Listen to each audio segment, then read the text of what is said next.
This is ROG Ally Elite. It's a standard Ally with the Z1 Extreme, with assistance from Handheld Mods, which are the creators of the mods, to improve the battery life, ergonomics, and thermals. I also purchased other components such as Hall effect sensors, which work with these modifications. The reasoning behind the name Elite is because I'm able to use Xbox Elite 2 D-pads and thumbsticks, and I'm able to magnetically attach and remove them.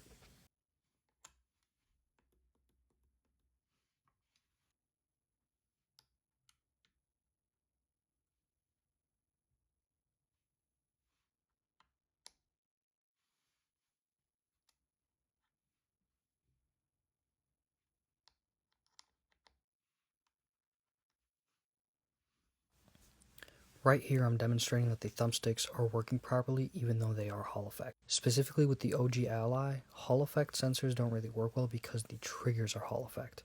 And when the trigger gets too close to the thumbstick, it begins to cause interference. But as you can see here, there's no interference. That's because the battery mod that I have creates a wide enough gap that reduces the interference almost completely. There is slight interference, but you don't notice it when you're playing the game.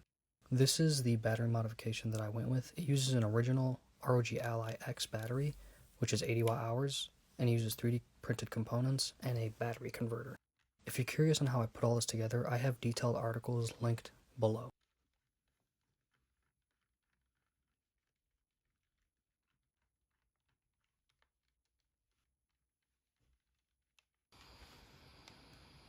I decided to use the finals as a test for battery life, thermals, and fan noise. For battery life, I was able to squeeze out an hour and a half. You could possibly stretch out 5 to 15 minutes more depending on how you tune your settings and the resolution and refresh rate. And in terms of fan noise, it sounds closer to a Steam Deck OLED now on turbo mode.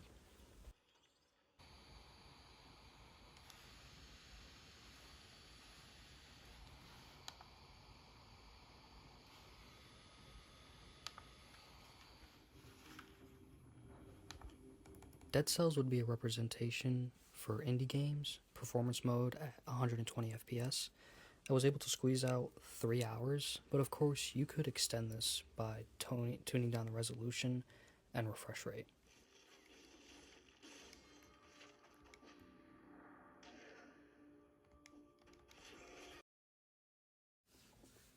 If you're not comfortable doing the battery mod that I used, JSOX is coming out with their own solution.